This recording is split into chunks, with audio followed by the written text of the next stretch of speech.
way they want to feel. It's got nothing to do with a content creator, a YouTuber, a journalist, a reporter. Fans are going to feel the way they want to feel, and that's what they deserve to feel. Right? Sports fans are vocal. Sports fans are loud. And I swear to God, there is a fraction, I guess it's the old WNBA fans, that are completely clueless on actual sports and how the Indiana Fever's social media channels have become a battleground as the team prepares to open its 2026 WNBA season. A recent post celebrating head coach Stephanie White's selection as an assistant coach for USA Basketball has unleashed a torrent of negative comments from fans, particularly supporters of star player Caitlin Clark. The intensity of the reaction has raised eyebrows across the basketball community, with some suggesting the vitriol is out of proportion or even orchestrated by outside influencers. However, those close to the situation argue that the frustration expressed in the comments is a genuine reflection of how a significant portion of the Fever fan base currently views White and her handling of the team's on-court strategy. At the heart of the discontent is a belief that White's offensive system fails to properly showcase Clark's unique talents. Critics point to an over-reliance on plays designed to feature Kelsey Mitchell on the left side of the floor, arguing that this approach marginalizes Clark and limits her ability to impact the game in the ways that made her a collegiate superstar and one of the WNBA's most marketable young players. Look, favorite teams get destroyed all the time by sports fans, by their own sports fans. I mean, have you ever heard talk radio for the Cowboys or the Eagles or the... It's kind of baffling that people do. This is the most popular team in the league. For now, if you don't F it up. And because of that, there's going to be a lot of fire. There's going to be a lot of... The Fever's front office has been accused of being complicit in this dynamic, with some fans going as far as to suggest that ticket sales have suffered as a direct result of the perception that the organization is not fully invested in building around Clark. The recent post celebrating White's USA Basketball appointment has only intensified these feelings, with commenters questioning why the coach is being promoted while the team's most important player is seen as being underutilized. Comparisons have been drawn to White's previous coaching stint at Vanderbilt, where her tenure was marked by struggles on the court and mounting frustration among the program's supporters.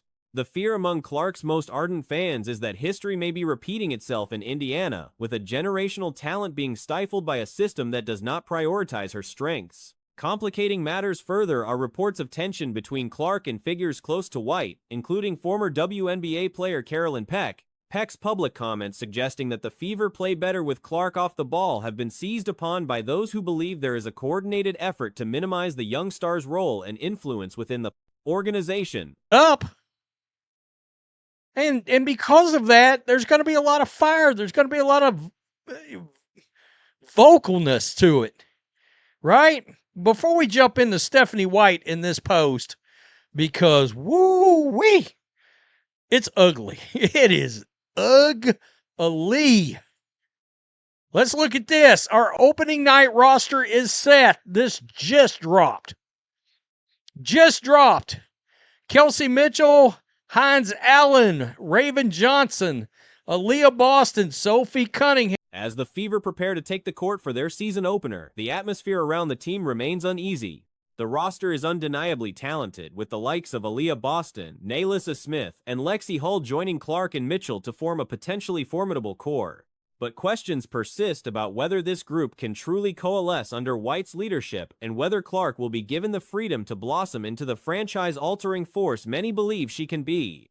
For now, the battle for public opinion is being waged in real time on social media. Each post from the team's official accounts is being scrutinized for clues about the internal dynamics at play, with fans showing a keen understanding of the high stakes involved.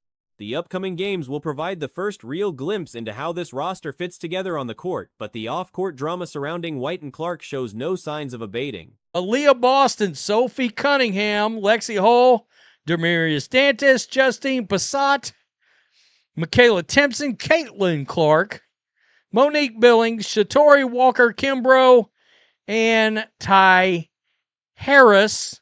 That is your opening night 2026 roster. Right there. Right there. Championship season.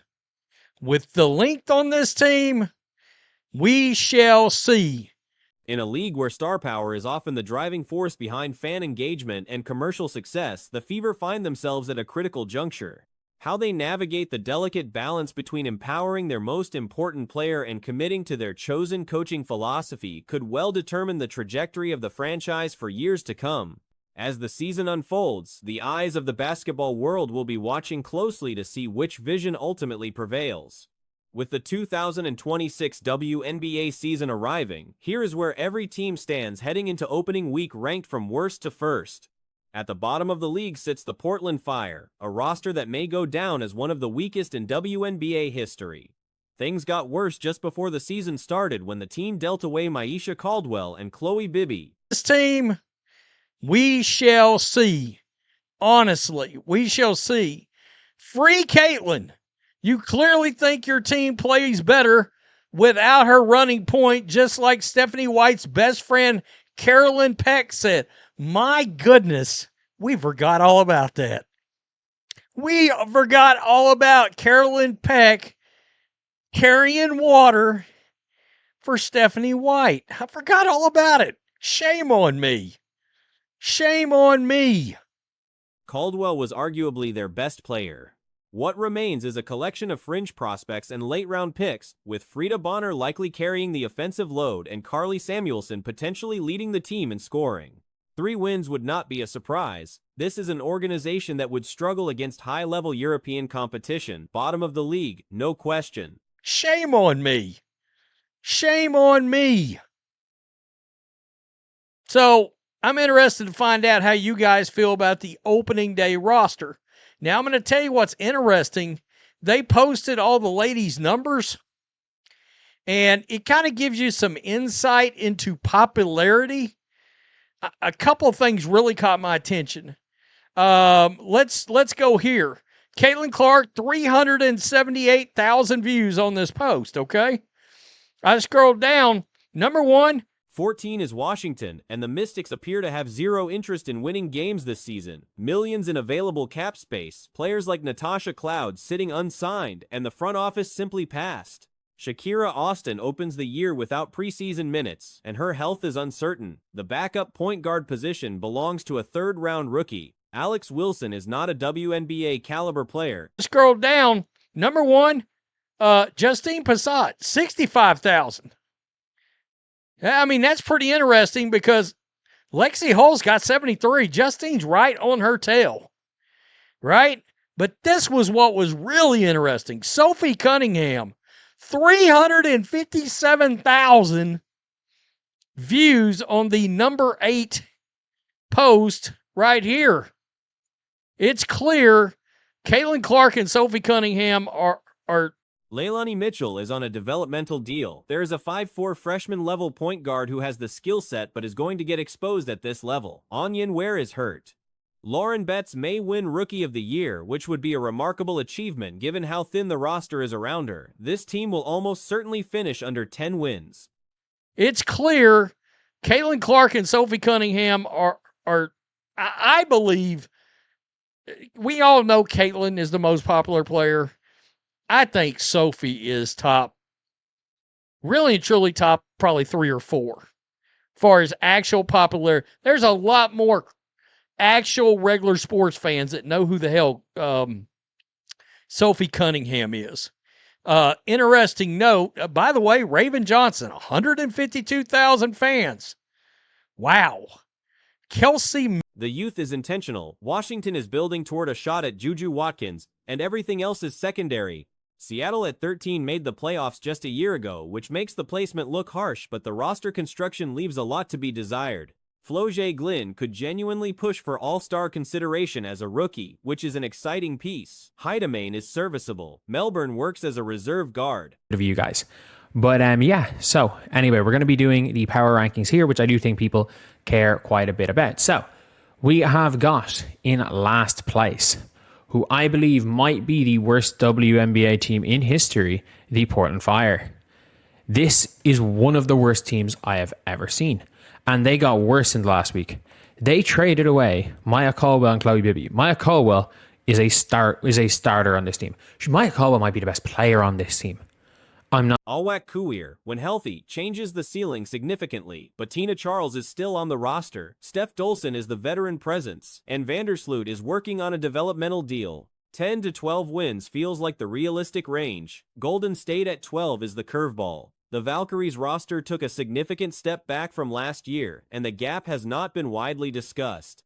I'm not joking. Frida Booner is probably going to be their main player. Sarah Williams, a third-round pick, might start. Carly Samuelson might be their best scorer. Carla Lake might average 24 a game.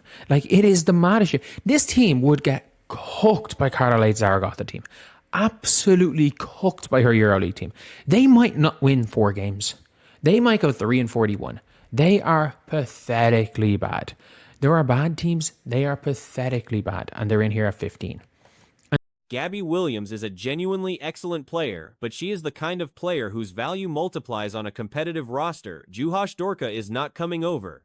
Kayla Thornton had a career year that looks increasingly like an outlier. Ileana Rupert is out for the season. The front court is held together with Kia Stokes and Letitia Amihere, with Xanda Lassini, Janessa Jones, and Kayla Thornton all being asked to log minutes at center. And number 14, we have got the Washington Mystics. Why do I have the Mystics? They're clearly not trying to win. They have got millions in cap room, like millions in cap room. And with the likes of Natasha Cloud available, they were like, nah, we good. Shakira Austin is starting the season off after not playing preseason. I don't know how healthy she is. If you look at this team, you got third round pick as a backup point guard. Like, you have your backup point guard is a third round pick rookie. Alex Wilson is not. A point guard has been listed as a forward. Coach Nakase is a bright spot, and the fan base has been excellent, but the talent simply is not there. Connecticut, at 11, edges them out, which may sound odd, but the roster comparison holds up. Brittany Griner over any frontcourt player Golden State has. Aaliyah Edwards over any forward the Sparks carry. Alex Wilson is not a WNBA player. Little Pay Bugs on a dev contract. You have a 5'4" rookie point guard who has the skill, but she's going to get cooked. Anya Ware is their closest thing to a vet, and she's hurt. Cass Prosper is like, she's what, late second round pick? Sonia Citron, yeah, cool. Cody McMahon, injured. Dugalich is a 6-year senior that was projected to be a third round. She was projected. Reagan Beers is a legitimate player. Sydney Wisa Rivers. Lila Khan defensively, Nneka Ogwumike making a push. Kennedy Burke is solid, Owusu contributes, Nipkins can shoot, Lexi Walker can run an offense, and Van Lith can score. The Sun are not going anywhere in April, but they are a better constructed team than the bottom 4. Toronto checks in at 10, just outside the playoff picture. She was projected to be a third rounder until the NCAA tournament, where she didn't even start. Lucy Olsen barely got burned last year. Kiki Iriafen, cool. Lauren Betts might win Rookie of the Year. This team wins sub 10 games. No question about that.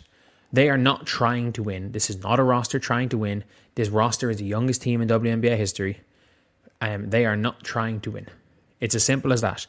This is a team that wants to get Juju, and the problem is that the Tempo tried to replicate what Golden State built the year before, assemble the best available veterans and let things develop, but the execution has not matched the vision. Kia Nurse is a quality guard. Jessica Adair adds something. Maureen Mabry is a mixed bag. Maisha Hines-Allen is never fully healthy. The problem is that they went 2-4. This team is significantly worse on paper than last year's Mystics team. They ended last season 2-14. This team's not trying to win. They're trying to develop, and they're trying to get Juju Watkins. Then, as the 13th best team in the WNBA, we are going to put in a team that made the playoffs a year ago. We are going to put in the Seattle Storm. The Seattle Storm are a team that are... Guarantes has no confirmed arrival date. Lexi Hull, starting on a new team, resets the consistency question all over again. Temi Fagbenley is a genuine player but fits best in a support role. Julie Alamond is excellent. The roster has names, but the fit is off, and the analytics approach that made Golden State work was never really applied here. That are, again, these are one of these teams that are not trying to win, but I just think they have a little bit more talent. They have a little bit more talent. Heideman's pretty decent. I like Melbourne as a bench point guard. Flaugier could be an all-star as a rookie. I like Zaya Cook. Awa Magbagor when she gets healthy. Did they not cut Taina Mare? I mean, Steph Dawson's at least a vet. Vance Luton on a dev deal. Mackenzie Holmes. This team's not good. 12 wins maybe? Dallas comes in 9th, and this might be the most uncertain placement in the entire list. The Wings could absolutely beat Indiana on opening night. They could finish with 25 wins. In preseason, they look sharper than almost anyone, and it is not entirely clear how much of that is sustainable effort versus genuine improvement.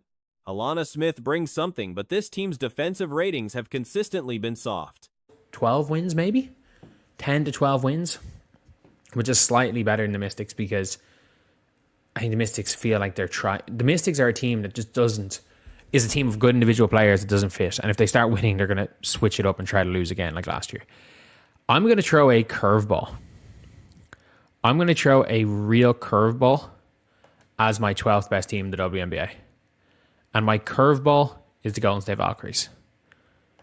The Golden State Valkyries, I don't think people realize how much worse. Paige Buchers is the reason to watch and the reason to believe, but the surrounding cast is thin and there are real questions about whether the overall depth holds up through a full season. Phoenix lands at 8. Losing Kia Nurse-Barton hurts more than people are accounting for, and Kat Westbrook departing adds to the concern. Sammy Whitcomb is hurt. On paper, the roster looks thin,